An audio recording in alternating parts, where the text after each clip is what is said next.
இந்த வீடியோல தமிழ்நாட்டோட அடுத்த முதலமைச்சரா யார் ஆகிறதுக்கான வாய்ப்பு அதிக அளவு இருக்குன்னு தான் நான் உங்ககிட்ட சொல்ல போறேன். ஆனா டிஎம்கேவால 55 வருஷமா தீர்க்கவே முடியாத ஒரு பிரச்சனை இருக்குன்னு சொன்னா உங்களால நம்ப முடியுமா? இல்ல 2026ல நடக்க போற டிவிகே விசஸ் டிஎம்கே மாதிரி அப்படியே இதுக்கு முன்னாடி ஒண்ணு நடந்திருக்குன்னு சொன்னா டிவிகே என்னதான் 234 தொகுதியில 118 தொகுதியை ஜெயிச்சா கூட தளபதி விஜய் சிஎம் ஆகாம போறதுக்கு ஒரு வாய்ப்பு இருக்குன்னு சொன்னா இந்த வீடியோவோட முடிவுல இதே மாதிரி நிறைய கேள்விகளுக்கான பதில நீங்க தெரிஞ்சுக்க போறீங்க. 2026ல தமிழ்நாட்டுல மோத போற கட்சிகளோட பவர் என்னன்னு உங்களுக்கு தெரியுமா? டிஎம்கே வெளியிருந்து பார்க்க ஒரு சாதாரண கட்சி மாதிரி தெரிஞ்சாலும் அது 76 வருஷமா உருவாக்கப்பட்ட ஒரு சாம்ராஜ்யம். 15 சீஃப் மினிஸ்டர் எலெக்ஷனை பார்த்த ஒரு கட்சி, 6 தடவை சிஎம் எலெக்ஷன்ல ஜெயிச்ச ஒரு கட்சி. அனைத்து இந்திய அண்ணா திராவிட முன்னேற்ற கழகம் 11 சிஎம் எலெக்ஷன்ல போட்டி போட்டு அதுல 7 தடவை ஜெயிச்சு தமிழ்நாட்டோட சீஃப் மினிஸ்டரா உருவாக்குன ஒரு கட்சி. இந்தியன் நேஷனல் காங்கிரஸ் 54 வருஷமா இந்தியாவோட ரூலிங் பார்ட்டி, கிட்டத்தட்ட 10 தடவை பிரைம் மினிஸ்டர் எலெக்ஷனையே ஜெயிச்ச ஒரு கட்சி. பிஜேபி அதிக மெம்பர்ஸ் இருக்கிறதுல இந்தியாவில் இல்ல உலகத்திலேயே நம்பர் 1 பொலிட்டிக்கல் பார்ட்டி. என்டிகே 2016ல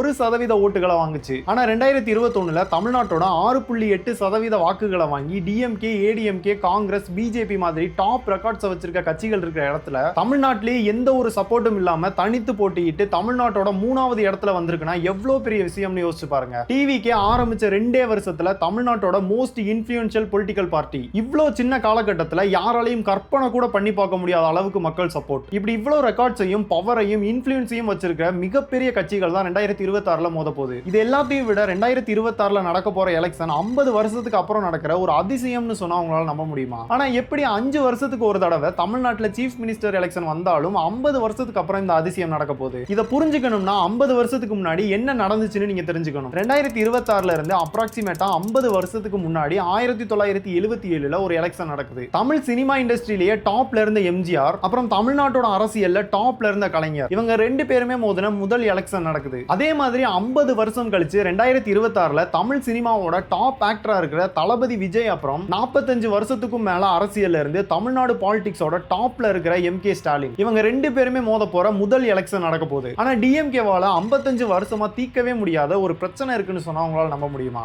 6 தடவை தமிழ்நாட்டுல ஜெயிச்சு 20 வருஷத்துக்கும் மேல தமிழ்நாட்டை ரூல் பண்ற ஒரு டாப் அரசியல் கட்சி தான் டிஎம்கே. அண்ணா, கலைஞர், ஸ்டாலின் 3 தலைவர்கள் டைரக்டா மக்கள் ஓட்டு போட்டு ஜெயிச்சிருக்காங்க. இதுல கலைஞர் மட்டுமே 4 தடவை எலெக்ஷன்ல மக்கள் ஓட்டு போட்டு ஜெயிச்சிருக்காரு. ஆனாலும் டிஎம்கே திரும்ப திரும்ப தோக்குற ஒரு இடம் இருக்கு. என்னதான் இவ்வளவு தடவை ஜெயிச்சிருந்தாலும், இத்தனை வருஷம் ரூல் பண்ணியிருந்தாலும், டிஎம்கேவோட வரலாற்றிலேயே இதுவரைக்கும் அண்ணா இறந்த 1969க்கு அப்புறம் வந்த எலெக்ஷனை தவிர டிஎம்கே 2 தடவை தொடர்ந்து ஜெயிச்சதே இல்ல. கிட்டத்தட்ட 55 வருஷமா அதை மாத்த டிஎம்கே போராடுறாங்க. டிஎம்கேவோட சைடுல இப்படி இருக்க, இந்த பக்கம் 2026ல டிவிகே ஜெயிக்க தேவைப்படுற ஒரு முக்கியமான விஷயம் அந்த கட்சி கிட்ட இல்லன்னு சொன்னா உங்களால நம்ப முடியுமா? டிவிகே தமிழ்நாட்டிலேயே ஷார்ட்டான பீரியட்ல தமிழ்நாடு ஃபுல்லா மேசிவான சப்போர்ட்டா வாங்கின ஒரு கட்சி. இவ்வளவு மக்கள் சப்போர்ட் இருந்தாலும் ஒரு அரசியல் கட்சி ஜெயிக்கணும்னா இன்னொரு மிகப்பெரிய விஷயம் தேவை. நாம் தமிழர் கட்சி 2021ல ஜெயிச்ச ரெக்கார்டை பாருங்க. அதாவது தமிழ்நாட்டோட மொத்த ஓட்ல கிட்டத்தட்ட 6.8% வாக்குகளை வாங்கின ஒரு மிகப்பெரிய கட்சியா இருக்கு. அதாவது தமிழ்நாடு ஃபுல்லா தனித்து நின்று மட்டுமே 30 லட்சம் ஓட்டுகளை வாங்கி தமிழ்நாட்டிலேயே 3வது இடத்துல இருக்க ஒரு கட்சி. ஆனா இவ்வளவு சப்போர்ட் இருந்தாலும் ஒரு எம்எல்ஏ சீட்டை கூட இந்த கட்சி ஜெயிக்கல.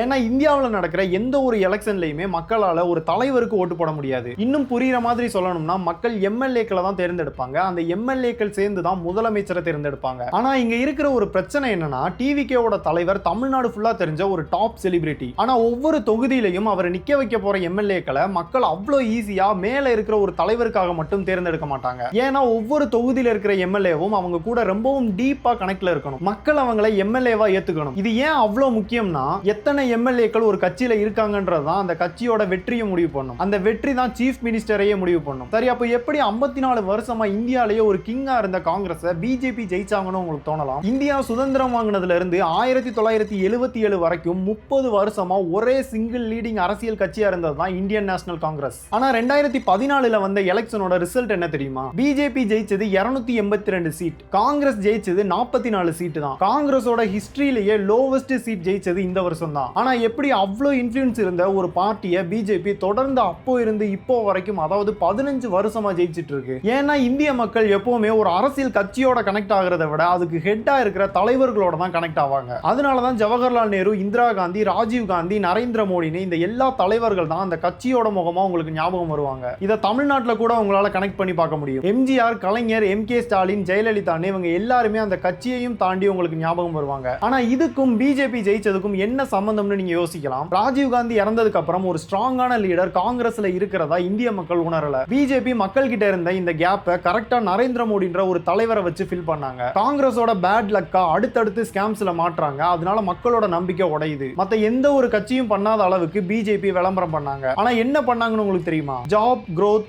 சேஞ்ச். மக்களுக்கு தேவைப்பட்டது இது எல்லாமே. அப்புறம் ஃபாலோ பண்றதுக்கு ஒரு சிங்கிள் லீடர். இந்த கேப்பை சரியா புரிஞ்சுக்கிட்ட பிஜேபி தெளிவா அதோட ஸ்ட்ராட்டஜியால ஜெயிச்சிச்சு. அப்ப எதனால இந்தியாவையே ஜெயிச்ச பிஜேபியால தமிழ்நாட்டை ஜெயிக்க முடியலன்னு உங்களுக்கு தெரியுமா? இந்தியாவோட கரண்ட் ரூலிங் பார்ட்டி பிஜேபி 3 தடவை தொடர்ந்து பிஎம் எலெக்ஷனை ஜெயிச்சிருக்கு. அதாவது இன்னும் தெளிவா சொல்லணும்னா இந்தியாவில் இருக்கிற ஒவ்வொரு துறையையும் நேரடியா பிஜேபியால கண்ட்ரோல் பண்ண முடியும். பிஜேபிக்கு எந்த அளவுக்கு சப்போர்ட் இருக்குன்னா கிட்டத்தட்ட 10 வருஷம் ஆட்சிக்கு அப்புறம் வந்த 2024 எலெக்ஷனோட ரிசல்ட்டை பாருங்க. பிஜேபி ஜெயிச்சது 240 சீட். அதாவது இந்தியாவில் இருக்கிற எந்த ஒரு கட்சியை விடவும் அதிகம். ஆனா காங்கிரஸ் ஜெயிச்சது 99 சீட்டு தான். எவ்வளவு வித்தியாசம்னு பாருங்க. ஆனா இவ்வளவு பெரிய கட்சியால ஏன் தமிழ்நாட்டை ஜெயிக்க முடியல? 2021 தமிழ்நாடு எலெக்ஷன் ரிசல்ட்டை பாருங்க. பிஜேபி 4 எம்எல்ஏ சீட்டை தான் ஜெயிச்சிருக்கு. இது ஒன்றும் கம்மி கிடையாது. ஆனா டிஎம்கே ஜெயிச்சிருக்கத பாருங்க. 133 சீட்டை டிஎம்கே ஜெயிச்சிருக்கு. அப்ப ஏன் இவ்ளோ டிஃபரன்ஸ் வருது? நீங்க நினைப்பீங்க பிஜேபியோட ஹிந்துத்துவ ஐடியாலஜி, அதாவது அதோட கொள்கை தான் பிஜேபி தோத்ததுக்கு காரணம்னு. ஆமா, பிஜேபி ஒரு மத அரசியல் பண்ற கட்சி தான். அதோட ஐடியாலஜி தமிழ் மக்களோட ஒத்து போல. அது கொண்டு வர நிறைய திட்டங்களை தமிழ் மக்கள் எதிர்க்கிறாங்க. ஆனா பிஜேபி ஜெயிக்காததுக்கு காரணம் இது கிடையாது. அது எப்படி நீ இவ்ளோ ஸ்ட்ராங்கா சொல்றேன்னு யோசிக்கிறீங்களா? இந்த வீடியோவை பார்த்துட்டு இருக்க உங்களாலேயே இதுக்கான பதில சொல்ல முடியும். உங்கள எத்தனை பேருக்கு காங்கிரஸோட கொள்கை என்னன்னு தெரியும்? இல்லனா டிஎம்கே ஏடிஎம்கே ஓட கொள்கை எத்தனை தடவை மாத்தப்பட்டிருக்குன்னு தெரியுமா? 24 மணி நேரமும் அரசியலை பத்தி யோசிக்கிறவங்களால மட்டும்தான் அதை தெளிவா சொல்ல முடியும். அப்ப எப்படி மெஜாரிட்டியான மக்களுக்கு அது தெரியாமலேயே டிஎம்கே ஏடிஎம்கே எல்லாம் ஜெயிக்கிறாங்க? பிஜேபி அதோட கொள்கையால தோக்கலன்றதுக்கு இன்னொரு ப்ரூஃப் சொல்லவா? பிஜேபிக்கு அப்படியே நேர் எதிரான கொள்கையை வச்சிருக்கிறது தான் காங்கிரஸ். அப்ப ஏன் தமிழ்நாட்டோட ஆட்சியை காங்கிரஸ் பிடிக்கல? ஏன்னா இங்க பிஜேபியோ காங்கிரஸோ தோக்கல,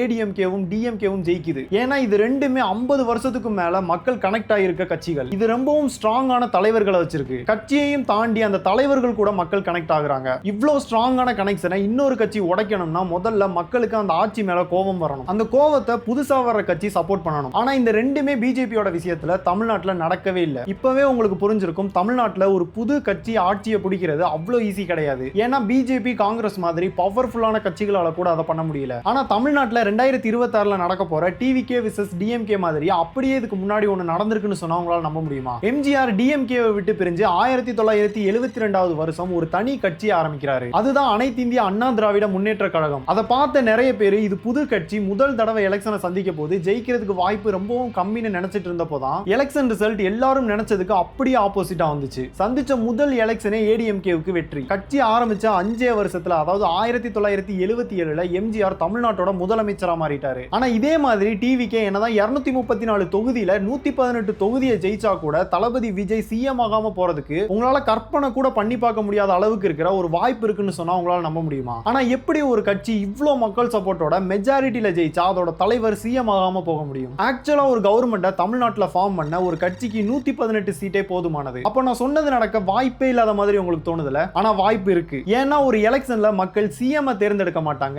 எம்எல்ஏக்களை தான் தேர்ந்தெடுப்பாங்க. இந்த எம்எல்ஏக்கள் தான் சிஎம் முடிவு பண்ணுவாங்க. ஆனா இங்க தான் இந்திய சட்டத்துல ஒரு மிகப்பெரிய பிரச்சனை இருக்கு. அதுதான் ஆன்டி டிஃபெக்ஷன் லா. டிவிக்கு 233 தொகுதியிலையும் அவங்களோட எம்எல்ஏஸ் நிக்க வைப்பாங்க. இதுல 118 பேர் ஜெயிச்சதுக்கு அப்புறம் அதுல 3ல 2 பேர், அதாவது 118ல 79 எம்எல்ஏக்கள் வேற ஒரு கட்சிக்கு மாறணும்னா மாறலாம். அப்படி இல்லனா அதுல இருக்க எத்தனை எம்எல்ஏக்கள் வேணும்னாலும் ரிசைன் பண்ணலாம். இப்படி நடந்தா அந்த எம்எல்ஏக்கு எந்த ஒரு பாதிப்பும் வராது. அடுத்த எலெக்ஷன்ல ஈஸியா போட்டி போடலாம். ஆனா இது நடந்தா ஜெயிச்ச கட்சியோட மெஜாரிட்டி போயிடும், ஆட்சி மாறிடும். பட் எப்படி ஒரு கட்சியில இருந்து ஜெயிச்சவங்க அதை விட்டு ரிசைன் பண்ணுவாங்கன்னு தோணுதுல? இப்படி ரியலா நிறைய சம்பவம் நடந்திருக்கு. ஏன் 2019 கர்நாடகால 17 எம்எல்ஏக்கள் ரிசைன் பண்ணிட்டாங்க. இதனால காங்கிரஸ் ஜெயிச்சும் ஆட்சியே மாறி பிஜேபி ரூல் பண்ணாங்க. இதனால டிவிகே ரொம்பவும் நம்பிக்கை இருக்கவங்கள மட்டும் தான் எம்எல்ஏக்களை நிறுத்தணும். இது எல்லாத்தையும் விட 2026 எலெக்ஷன் இதுக்கு முன்னாடி நடந்த எந்த ஒரு எலெக்ஷனை விடவும் ரொம்பவும் வித்தியாசமானதுன்னு சொன்னா நம்புவீங்களா? ஏன்னா தமிழ்நாட்டுல போட்டி போடுற எந்த ஒரு கட்சி ஜெயிச்சாலும் அது ரெக்கார்டு தான். டிவிகே ஒரு வேளை ஜெயிச்சா 50 வருஷத்துக்கு முன்னாடி நடந்ததை அப்படியே ரீக்ரியேட் பண்ணி வரலாறு படைக்கும். டிஎம்கே ஜெயிச்சா இது வரைக்கும், அதாவது டிஎம்கே ஓட கடந்த 55 வருஷ வரலாற்றிலேயே 2 தடவை தொடர்ந்து ஜெயிச்சு ஹிஸ்டரியவே மாத்தி எழுதும். ஏடிஎம்கே ஜெயிச்சா முதல் தடவை மக்கள் செலக்ட் பண்ணி எடப்பாடி பழனிசாமி முதலமைச்சர் ஆயிருவாரு. நாம் தமிழர் கட்சி ஜெயிச்சா கூட்டணியே இல்லாம